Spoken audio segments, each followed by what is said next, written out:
সন্তান জন্মগ্রহণ করছে রাতে, সুবহে সাদেকের সময় সে রোজা রাখতে শুরু করছে। ব্যাপারটা কি সহজ? এই শিশু বাচ্চাটাকে গিয়া যদি আমরা যদি বলি, এক মাসের একটা বাচ্চাকে, 3 মাসের একটা বাচ্চাকে গিয়া যদি বলি যে বাবা শোনো রোজার মাস শুরু হয়েছে, রোজা রাখতে পারলে অনেক সওয়াব হবে, একথা যদি আমরা সবাই মিল্লা বলি, এই সন্তান এটা বুঝবে নি। এই বিষয়টা আমাদের একটু চিন্তা করা দরকার যে আল্লাহ পাক উম্মতে মুহাম্মাদীকে কত মর্যাদা দান করেছেন এই ইসলামের উপরে। এই ইসলামের যে ধারাবাহিকতা চলে আসে, প্রতি কালে কালে আল্লাহ পাক এমন আল্লাহর উলিগণ প্রেরিত করেছেন যে ইসলাম যে কত সুমহান। অন্যান্য পৃথিবীতে ধর্ম যারা দাবি করতেছে, আসলে ইসলামের সাথে যে কোনো তুলনা নাই। মাঝে মাঝে আল্লাহ পাকের কিছু এমন কর্মকাণ্ড গোটাই আমাদেরকে প্রমাণ করে যে ইসলামের সাথে কোনো তুলনা নাই। তা না হলে শিশু বাচ্চা, একদিনের বাচ্চা একটানা দনটা গেছে কি আবার ইফতারের সময়ছে, এই বাচ্চা সুন্দর করে মার দুধ পান করতেছে, সারা রাত মার দুধ পান করতেছে, সমস্যা নাই। যেখানে আবার সেহরির সময় হয়েছে, মার দুধ পান করার পরে সারাদিন সে রোজা রাখতে শুরু করলো। এমনইভাবে একটানা 1 মাস রোজা রাখছে। এই শিশু সন্তানের ব্যাপারে আমরা বর্ণনা কইরা তার গুণ, তার প্রশংসা, তার বেলায়, তার বুজুর্গ আমরা পারবো? তো সুতরাং আমরা যেহেতু ওনার সিলসিলাভুক্ত, ওনার জীবনের একটা অংশ থেকে আমরা কিছু আলোচনা করে আমি মাদ্রাসার বিষয়ে আসার চেষ্টা করব। আমি অল্প সময় কথা বলার আমি চেষ্টা করব। এখন সারা বিশ্ব নেতৃত্ব দিতেছে আমেরিকা, ঠিক না? সারা পৃথিবী নেতৃত্ব দিতেছে জ্ঞান বিজ্ঞানে, সামরিক শক্তিতে, অর্থনৈতিক শক্তিতে, মানে সারা পৃথিবীকে তারা নিয়ন্ত্রণ করতেছে, সারা বিশ্বকে তারা নিয়ন্ত্রণ করতেছে। আর আমাদের গাউসে পাক যখন দুনিয়াতে আসছিলেন, তখন সারা বিশ্বের জ্ঞান বিজ্ঞানের কেন্দ্রবিন্দু ছিল বাগদাদ। এখন যেমন বিশ্বের সেরা জ্ঞানের কেন্দ্রবিন্দু হইতেছে অক্সফোর্ড ইউনিভার্সিটি, হার্ভার্ড ইউনিভার্সিটি, এই সমস্ত ইউনিভার্সিটি আন্তর্জাতিক র্যাঙ্কিংয়ে সর্বোচ্চ পর্যায়ের। হ্যাঁ, তো তৎকালীন সময় সারা বিশ্বের মুসলমানদের জ্ঞানের কেন্দ্রবিন্দু ছিল বাগদাদ। আর ওই বাগদাদের সর্বশ্রেষ্ঠ বর্তমান যুগের সিস্টেমে ইউনিভার্সিটি ছিল মাদ্রাসায়ে নিজামিয়া। কি ছিল নাম? মাদ্রাসায়ে নিজামিয়া ছিল তৎকালীন সারা পৃথিবীর সর্বশ্রেষ্ঠ ইউনিভার্সিটি। আমাদের হুজুর গৌস পাক জন্মগ্রহণ করেছেন ইরানের জিলাননগরেতে। উনি যখন শিক্ষার বয়সপ্রাপ্ত হইলেন, সেই শুধু ইরান থেকে সফর করে অনেক দিন, শত শত মাইল পাড়ি দিয়ে তিনি শিক্ষা গ্রহণ করার জন্য বাগদাদের মাদ্রাসায়ে নিজামিয়াতে তিনি ভর্তি হলেন। মাদ্রাসাটা হলো কি বিশ্বের সেরা ইসলামের এবং জ্ঞানের কেন্দ্রবিন্দু। আর সেই ইসলামের জ্ঞান আহরণ করার জন্য তিনি সুদূর জিলান থেকে শত শত মাইল পাড়ি দিয়ে তিনি আসলেন আবার বাগদাদে, আয়সা মাদ্রাসা নিজামিয়াতে তিনি ভর্তি হলেন। তিনি একের পর এক পড়াশোনা করতে শুরু করলেন।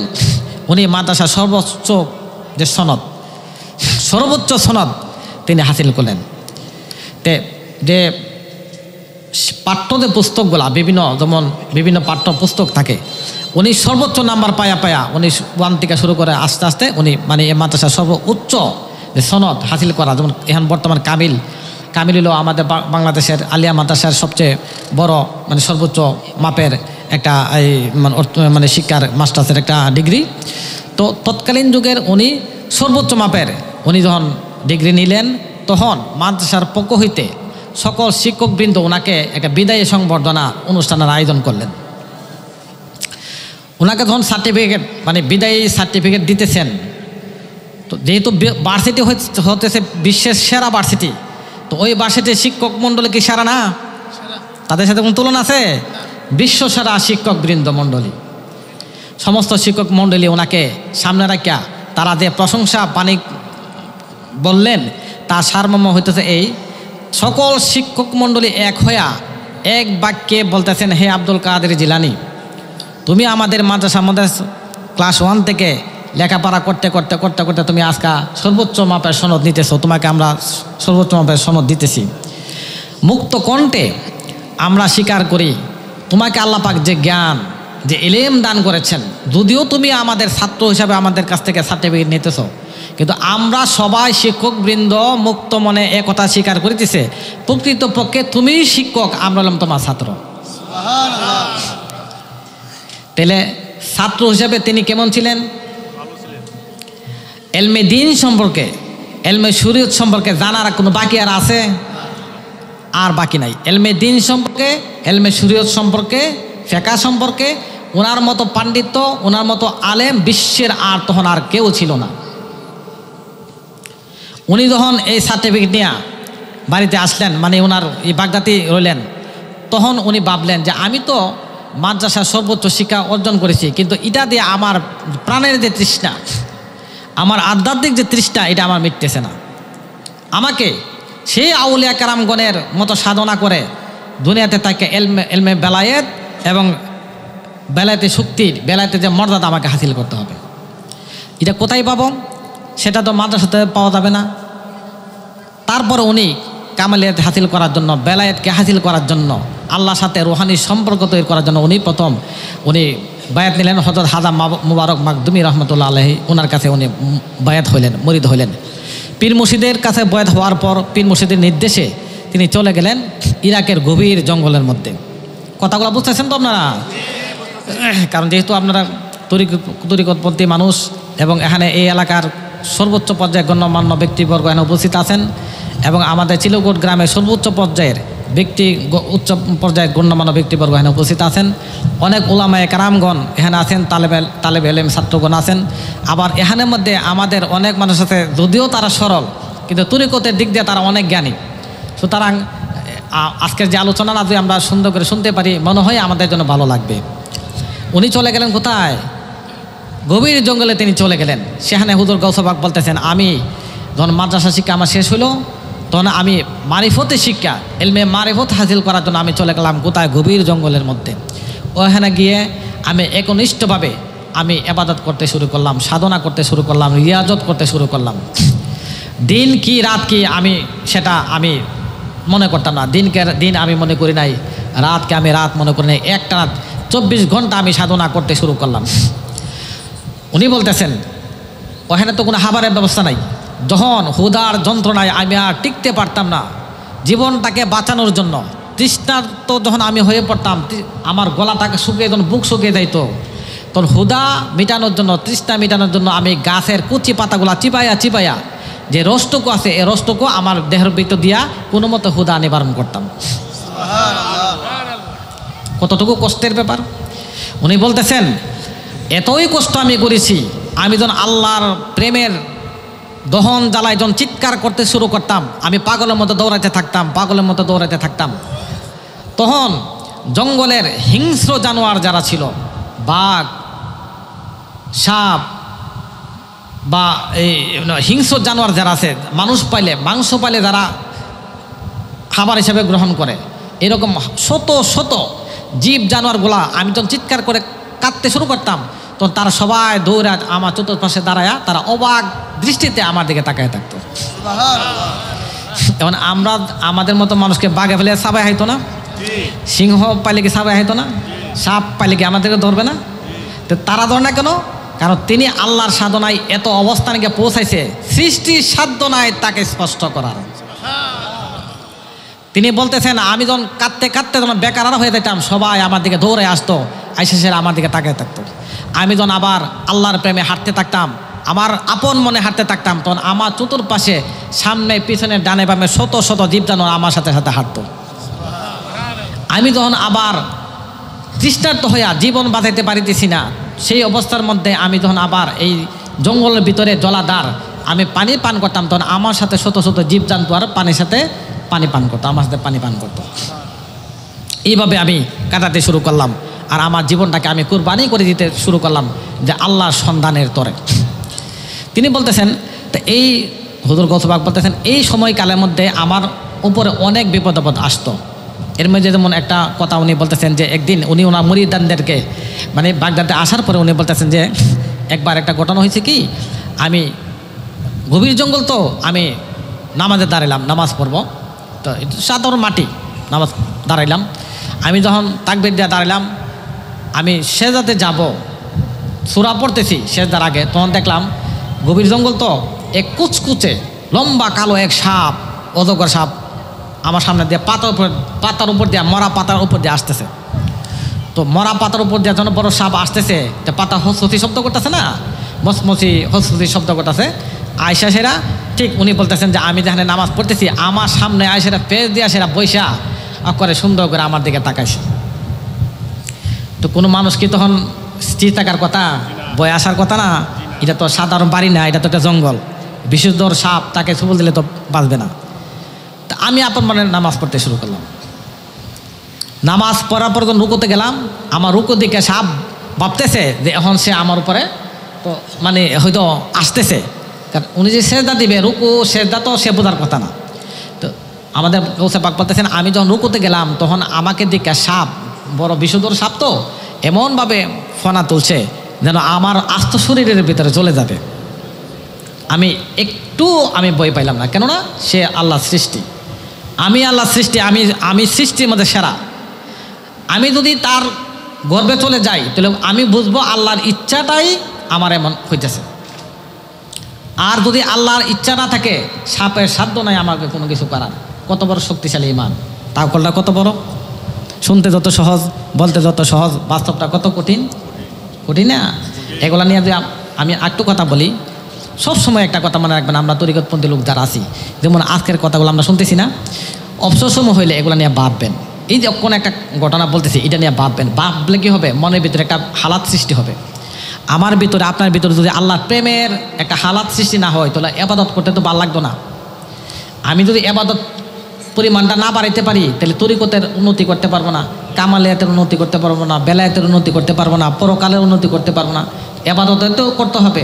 এই জন্য এবাদতকে, মনটাকে এবাদতমুখী করতে গেলে এই কথাগুলা ভালো করে শোনা, পরবর্তী সময় এগুলো নেই। বাবা আমি ভালো করে বলতে পারি, আপনার যদি একটা সময়, একটা অবসর সময় বসে দিয়ে ভাবেন, দেখবেন আপনার অজান্তে এবাদতের প্রতি, আল্লাহর প্রেমের প্রতি আপনার মন আস্তে আস্তে আস্তে আস্তে যাইতেছে, যেটা আপনি যুদ্ধ করে এটা পারতেন না, ডাল তোলার দিয়ে এটা করা সম্ভব না। মনটাকে নিজে একটা অবস্থানে পৌঁছাইতে হইব।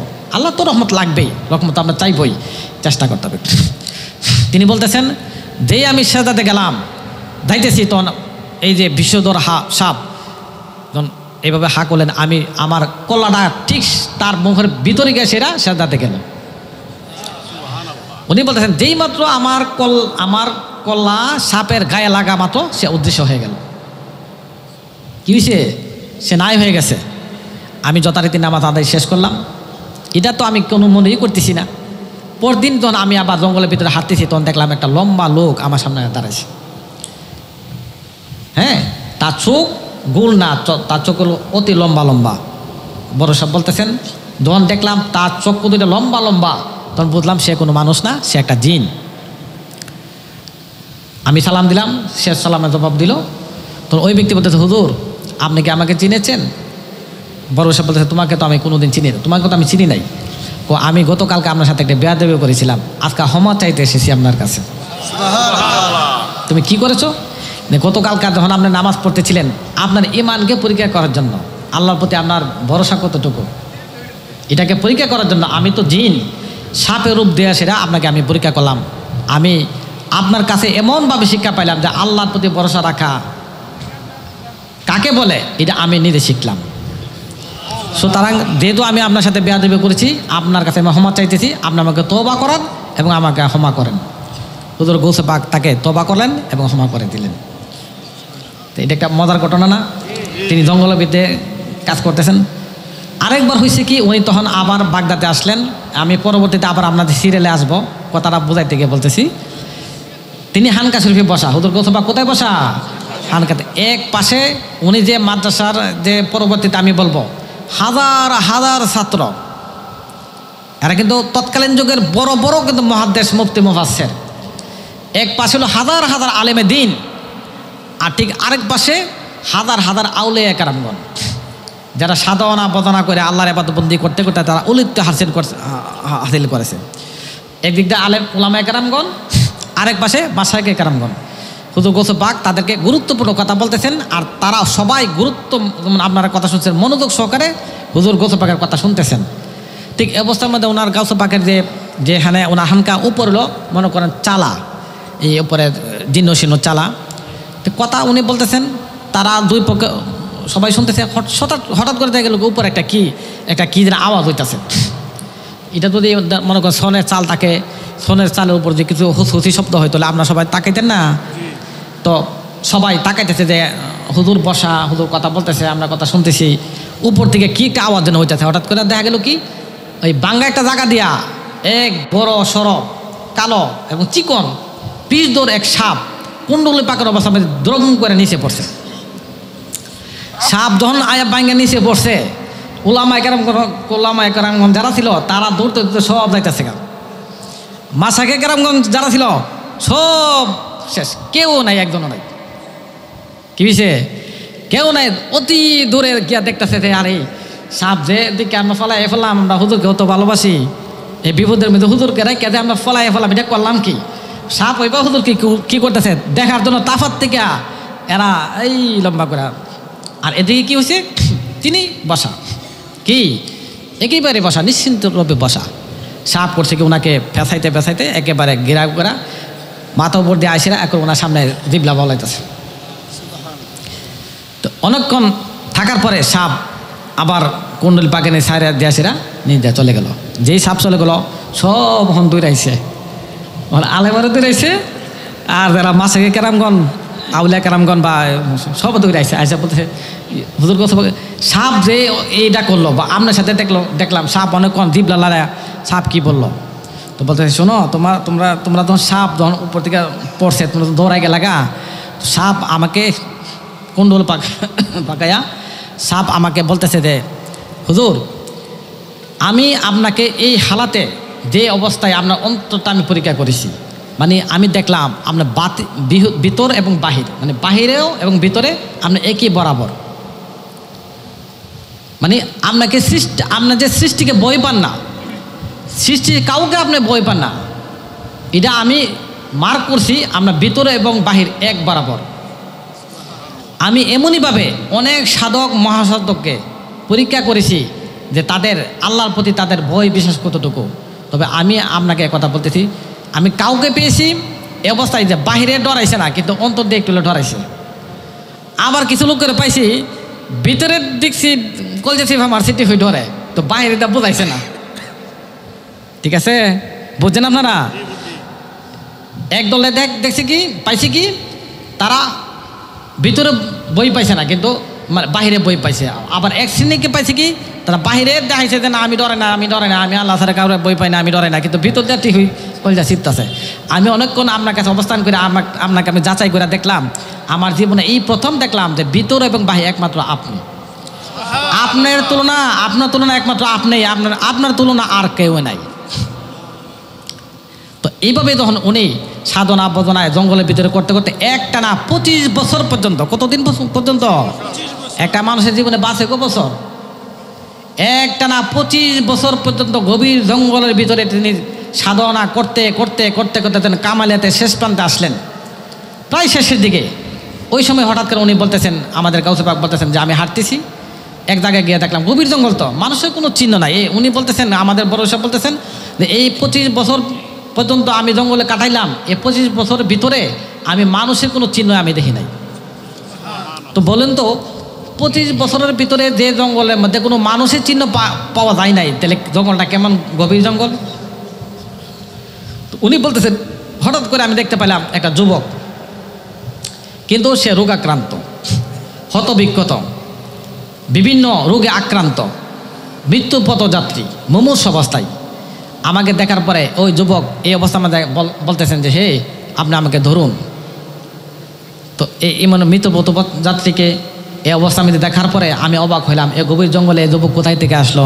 আর বয়সের সে যুবক, কিন্তু সে এতই রোগাক্রান্ত, প্রাণটা যায় অবস্থা। যেই বললো যে আপনি আমাকে ধরুন, হুজুর গোসবাক গিয়া তার হাতে ধরে দাঁড় করলেন।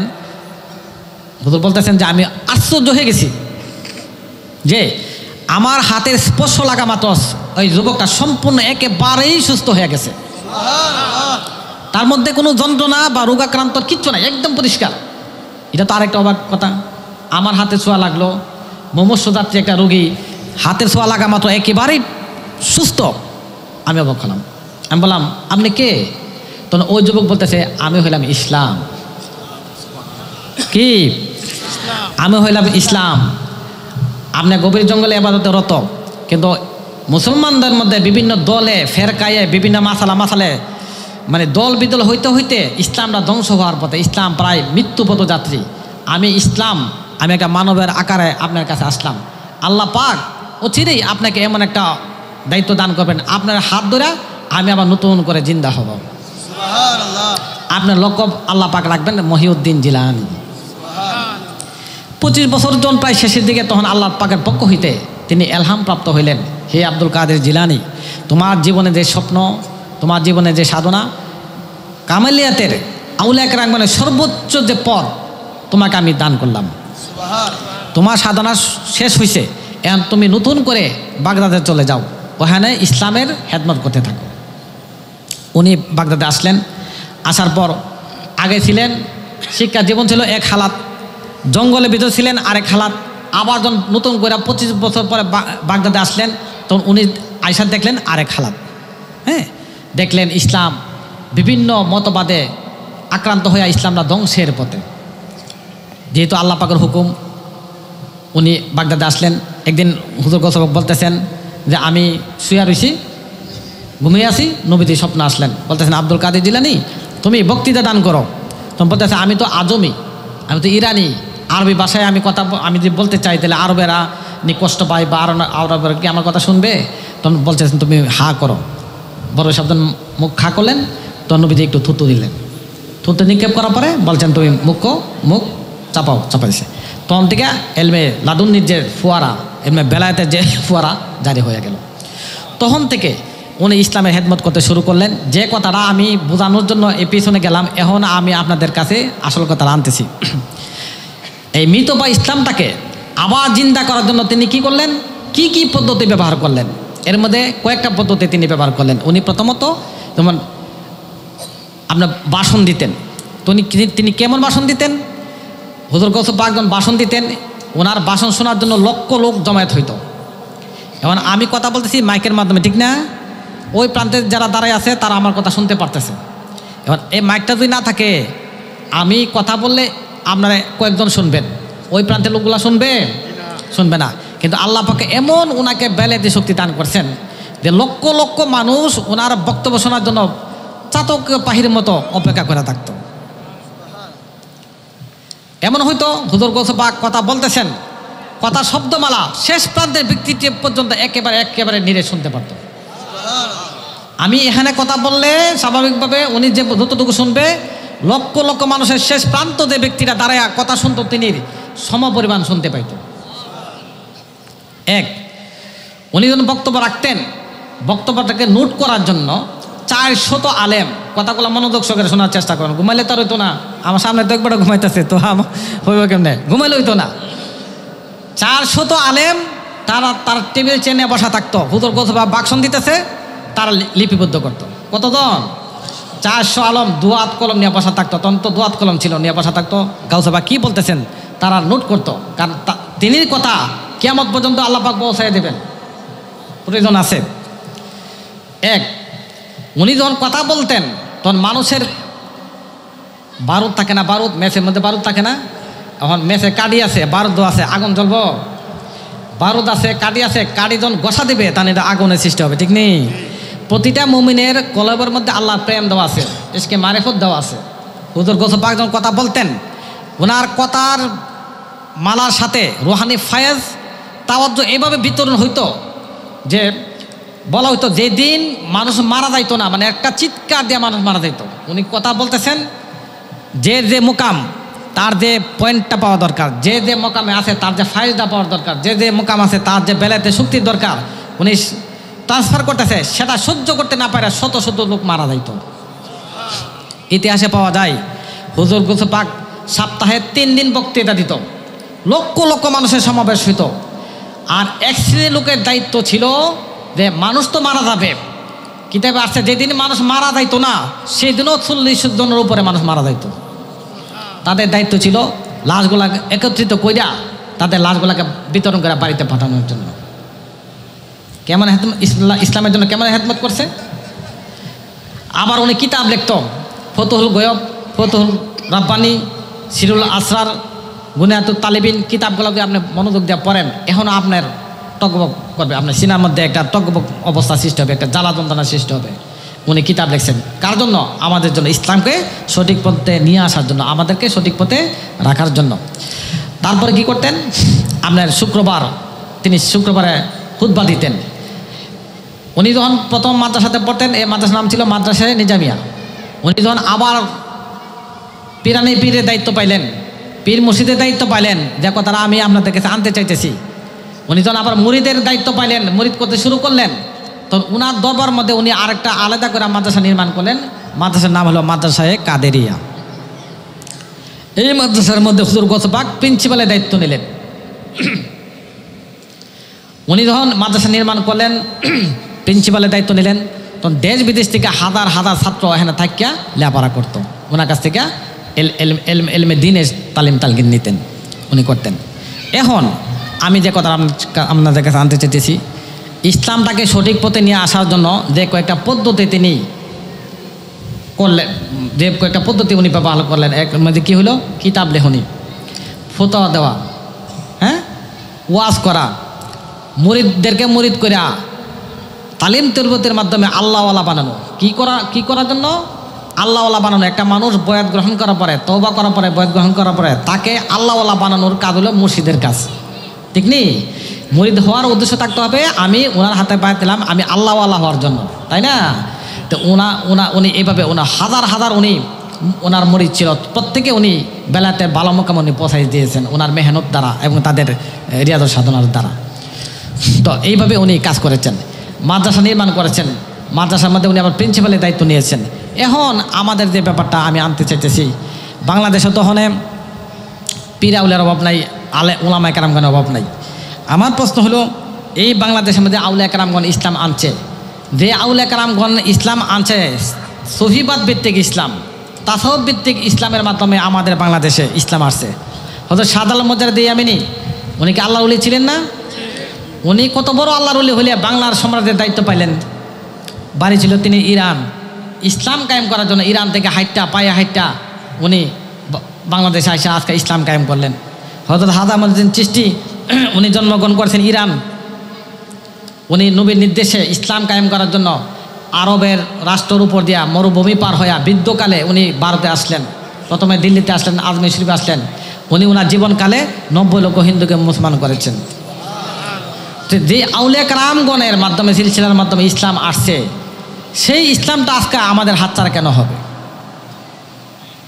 আজকে আমাদের এই দুর্দশা কেন? কারণ এই কথাটা আমি বলতে চাইতেছি, আমরা যদি কাজে তরিকার দাবি করে থাকি বা বিভিন্ন তরিকতার দাবি করে থাকি, যাই করি না কেন, আমরা নিছি একটা কটা নিছি। কীভাবে গাউসে পাক করছে 2টা কাজ, মুরিদও করছে, মাদ্রাসা বানাইছে, ঠিক আছে?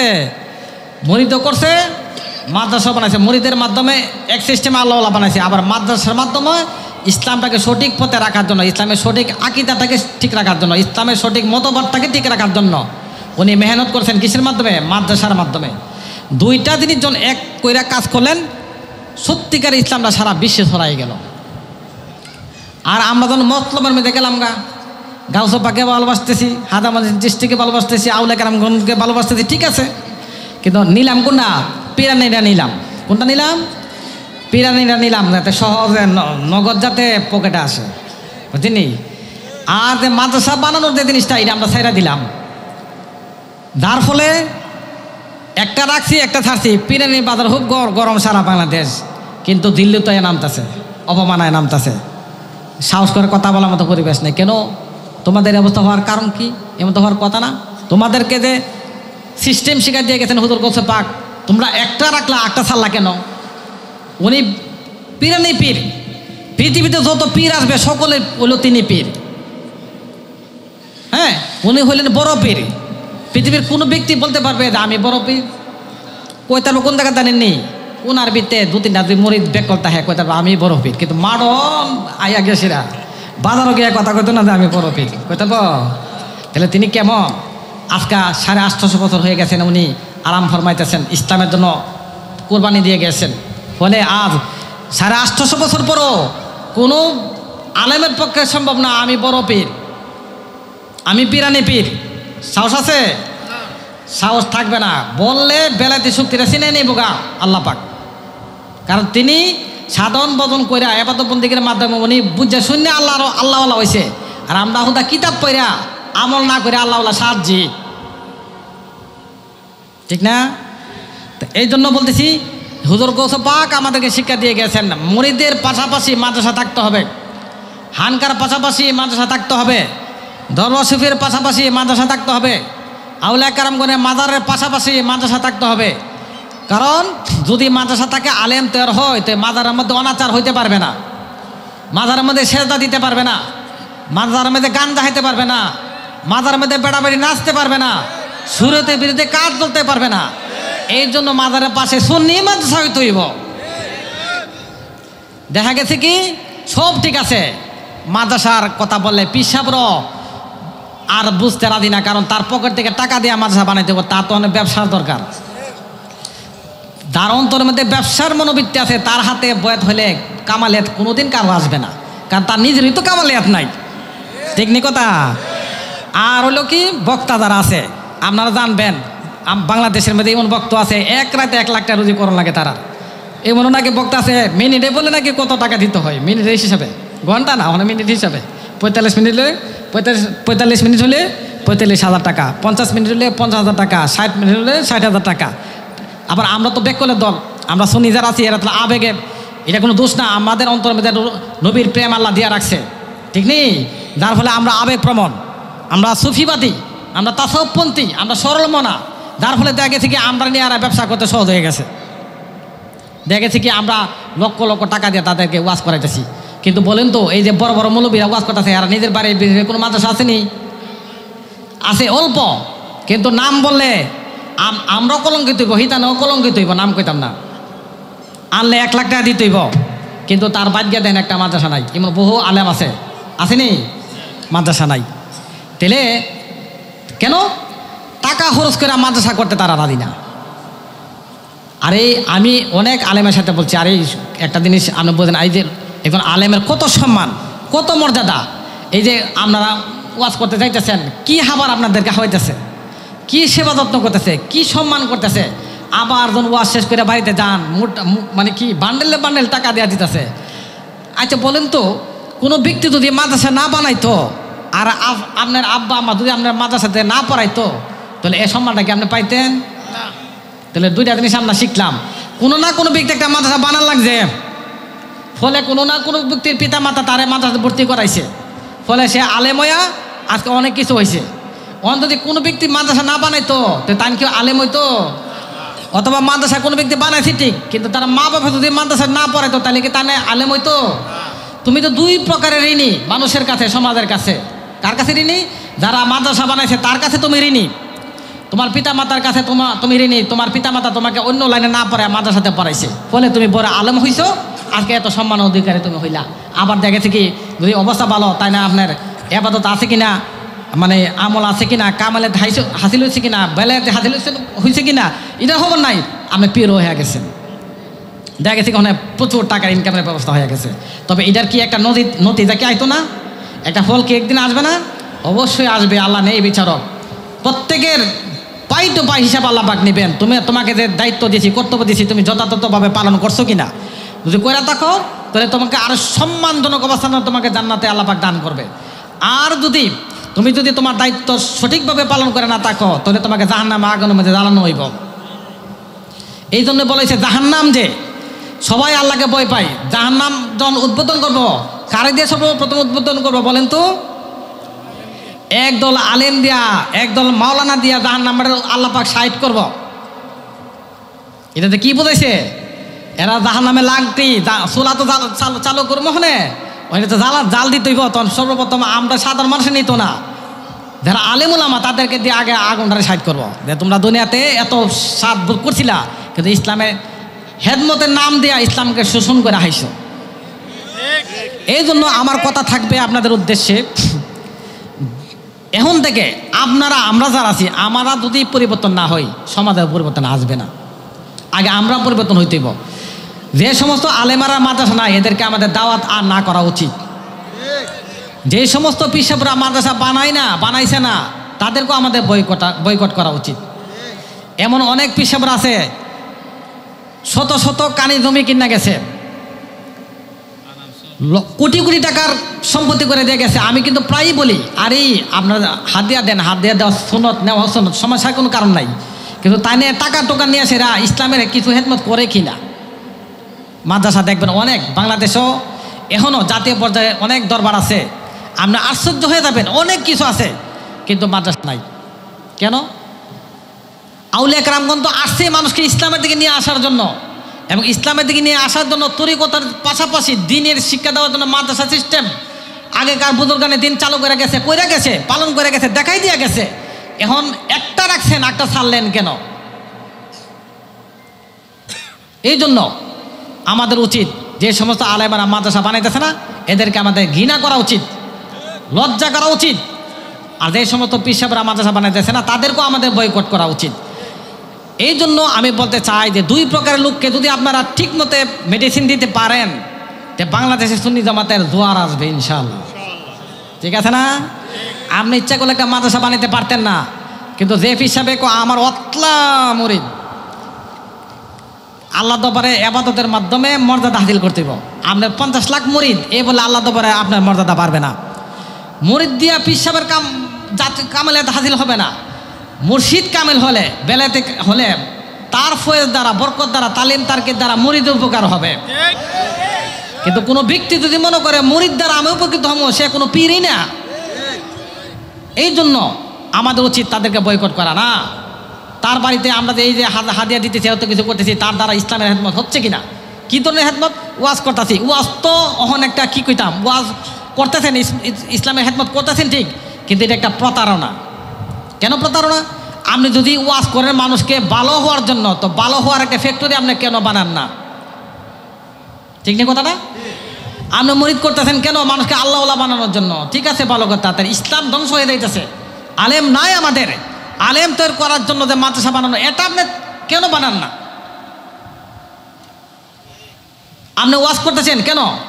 মানুষকে সঠিক পথে নিয়ে আসার জন্য। আপনি নিজেই তো সঠিক পথের মধ্যে নাই, আপনি নিজে একটা মাদ্রাসা বানান না। কেন বানান না আপনি মাদ্রাসা? তাদেরকে আপনারা ভালো করে চাপ সৃষ্টি করেন। যদি করেন তাহলে ইনশাল্লাহ কেন আমাদের অবস্থা হবে?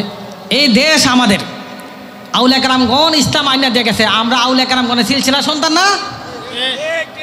আমাদের নবীজির থেকে শুরু করে বেলায়েত আসে হযরত আলী কারীম রাদিয়াল্লাহু তাআলা আনহু, ওনার থেকে ইমাম হাসান হুসেন থেকে হইয়া, হুজুর গোলসেপাক হইয়া, হাজা মঈনুদ্দিন চিশতি হইয়া, শাহ আলম ইয়ামিনী হইয়া, আইতাইতে এ পর্যন্ত আমরা ইসলাম পাই আছি।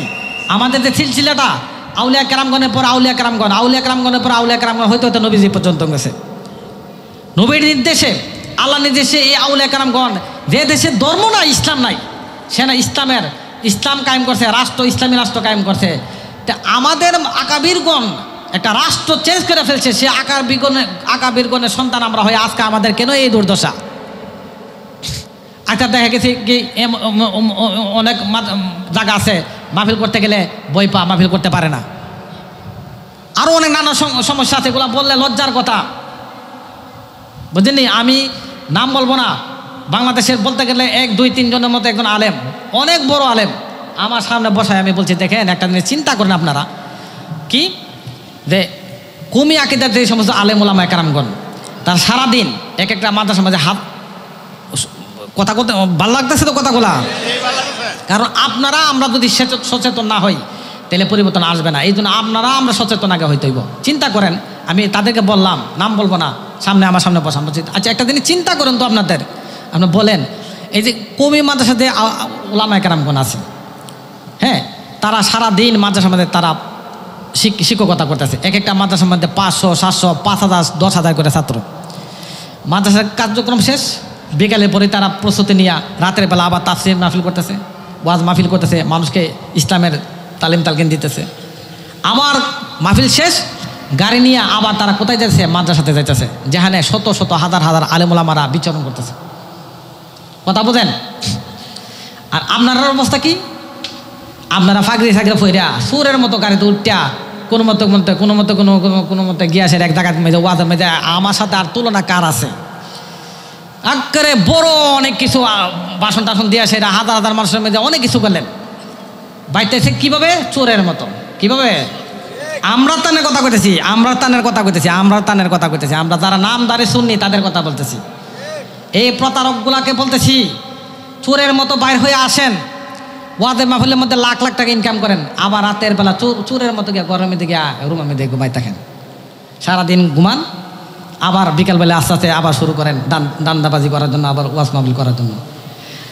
একটু তুলনা করেন যে তারা বাদশার মতো বাইরে যাইতেছে, বাদশাহী কাজ করে আবার বাদশার মতো বাড়িতে যাইতেছে, আর আপনার চোরের মতো আপনারা বাড়িতেছেন।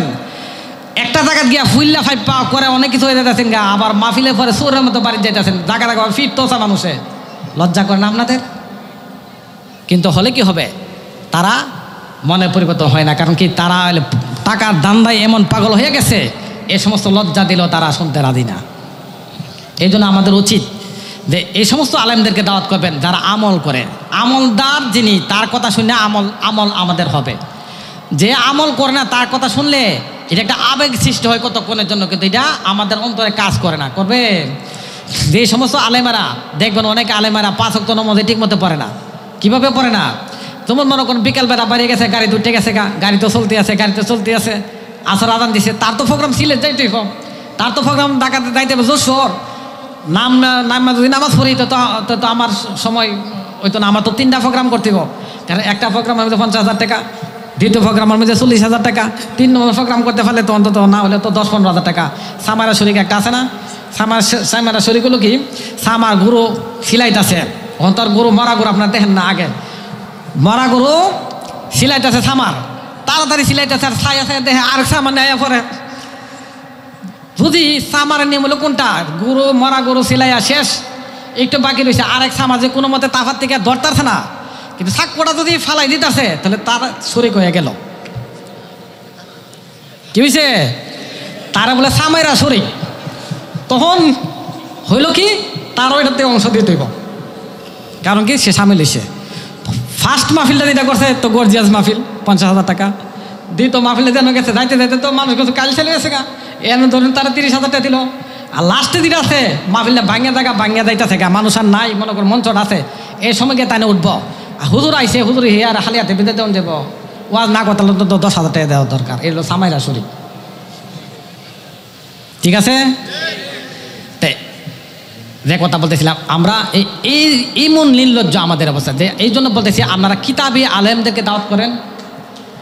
ওই যে কথা বলতেছিলাম, দেখা থেকে আসর নামাজ তার কাজা হয়ে গেছে, মাগরিব কাজা হয়ে গেছে, এশা নামাজ কাজা হয়ে গেছে, এশার পরে মনে করেন আপনারা আমরা আইলাম, আমি ওয়াজ করতে আইলাম, আপনারা ভাবতেছেন হুজুর তো একজন মহাক্কিক আলেম, একজন পিসাব মানুষ, অত বড় একজন আলেম এবং পিসাব, হাজার হাজার তার মুরিদ, আপনারা তো মনে করতেছেন হুজুর নিশ্চয়ই বাড়ির দিকে আসর নামাজ পড়ে পাঠিয়েছে, নিশ্চয়ই রাস্তার মধ্যে মাগরিব নামাজ পড়ছে, নিশ্চয়ই কোনো না কোনো জায়গার মধ্যে এশা নামাজ পড়েছে, কিন্তু আমি কিন্তু কোনো জায়গাতে নামাজ পড়ছি না। ঠিক আছে? আমার কথা বিশ্বাস না হলে তাদের সাথে 2-3 দিন চললেন আপনারা, শুধু বেশি লাগবে না, 2-3 দিন চলবেন, দেখবেন আমল বলতে কিচ্ছু নাই, শুধু ব্যবসার ধান্দায় তারা পাগল হয়ে গেছে। এই জন্য আমরা এখন থেকে পরিবর্তন আনতে হবে আমাদের সমাজের মধ্যে। আমরা আহলে সুন্নাত ওয়াল জামাত, আমাদের আকাবিরগণ মুহাক্কিক আলেম ছিলেন এবং বুজুর্গানে দিন ছিলেন, আমাদের পতন হওয়ার কথা না। এ দেশ আমরা শুনি জোয়ার আসার কথা, আমাদের মতো বাটফাররা তো ইসলাম পড়া আজকে ইসলামটা ধ্বংস হওয়ার পথে। এই জন্য আমার উদাত্ত আহ্বান থাকবে যে আপনারা মুহাক্কিক আলেমকে দাওয়াত করেন, কিতাবি আলেমদেরকে দাওয়াত করেন, আমলদার আলেমদেরকে দাওয়াত করেন, তাহলে তাদের কথা শুনলে আমাদের অন্তরের মধ্যে পরিবর্তন আসবে। আমরা যদি লক্ষ টাকা খরচ করে সেটা একটা মাহফিল করলাম, এই মাহফিল লক্ষ টাকা খরচ করে মাহফিল করার পরে যদি মাহফিল শেষ আমি কিছু নাই পাইলাম, আমার সমাজ উপকৃত নাই হইল, তাহলে আমি লক্ষ টাকা কেন খরচ করতেছি? আর এই জন্য আমাদের মাদ্রাসা বানানো দরকার গ্রামে গ্রামে।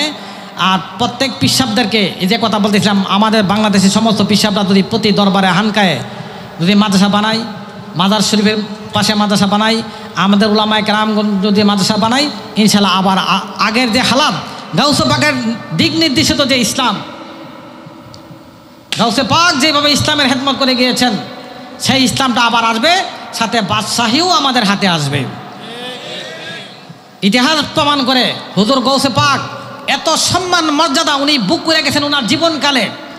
একবার দেখা গেছে কি তৎকালীন যুগের খলিফা এক পাশের তার দাপ্তরিক কাজে আসছে, তো উনি অফিসারদের নিয়ে উনি কথা বলতেছেন, হঠাৎ করে শুনতে পাচ্ছেছে একসাথে যেন কয়েক শত লোক বলতেছে ইয়ার হাকামুল্লাহ। খলিফা বলতেছেন ওদিকে ওদির, ওই পাশে কয়েকশো লোকে একসাথে বললো ইয়ার হাকামুল্লাহ, কি ব্যাপার? হুজুর আমরা তো দাপ্তরিক কাজ করতেছি, ওই পাশে বর্তমান যুগের শ্রেষ্ঠ বুজুর্গ এবং আউলিয়া কেরামগণ ইমাম হুজুর গৌসে পাক উনি এখানে আলোচনা করতেছেন। উনি হাঁচি দিছে। কে হাসি দিছে? গৌসে পাক হাঁচি দিয়া বললেন আলহামদুলিল্লাহ। আর ওনার আলহামদুলিল্লাহ শোনার পরে শত শত লোক একসাথে বলতেছে ইয়ার হাকামুল্লাহ।